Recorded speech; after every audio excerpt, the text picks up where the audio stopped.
দুর্বৃত্তদের তাণ্ডবে বেশি ক্ষতিগ্রস্ত উত্তর সিটি কর্পোরেশনের মিরপুর আঞ্চলিক কার্যালয়। পরিচ্ছন্নতা কাজে ব্যবহৃত গাড়িগুলো পুড়ে ছাই হয়েছে। মেয়র জানান, কেবল মিরপুর কার্যালয়ে অন্তত 120 কোটি টাকার সম্পদের ক্ষতি হয়েছে। সেবা খাতকে ধ্বংসের অপচেষ্টা যারা চালিয়েছে, জনগণের কাছে তাদের বিচার চান স্থানীয় সরকার মন্ত্রী। আরও জানাচ্ছেন ফাল্গুনী রশিদ।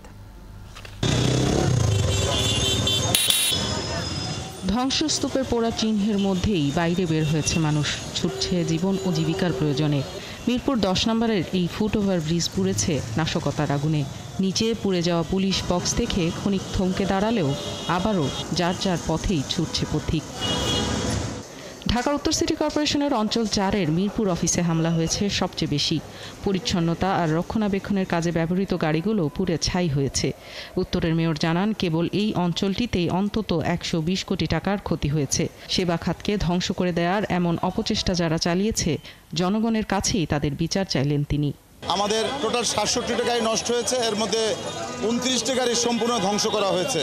আমাদের জাপানিজ কম্প্যাক্টার, যেটি একটি গাড়ি 10টি গাড়ির কাজ করে, ওই গাড়িগুলোকে পুড়িয়ে দেওয়া হয়েছে। আমি জনগণের কাছে বিচার চাই যে আমাদের সেবামূলক প্রতিষ্ঠান সিটি কর্পোরেশনের কেন এই সেবা দেওয়ার প্রতিষ্ঠানের গাড়িগুলোকে কেন ধ্বংস করা হলো। সকালে উত্তরের মেয়রকে সাথে নিয়ে সিটি কর্পোরেশনের মিরপুর কার্যালয় পরিদর্শন করেন স্থানীয় সরকার মন্ত্রী।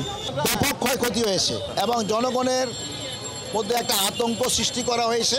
যারা করেছে, আমি মনে করি দেশ জাতি মানুষের এগিয়ে যাওয়ার যে স্বপ্ন, সে স্বপ্নকে বাধাগ্রস্ত করার জন্য এটাকে তারা এসব হিংসাত্মক কাজ করেছেন।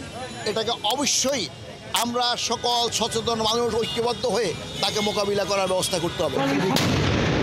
গেল কয়েকদিনের সংঘর্ষে মিরপুর, মোহাম্মদপুর, বাড্ডা ও রামপুরা সহ উত্তর সিটির মোট 6টি অঞ্চলে তাণ্ডব চালায় দুর্বৃত্তরা।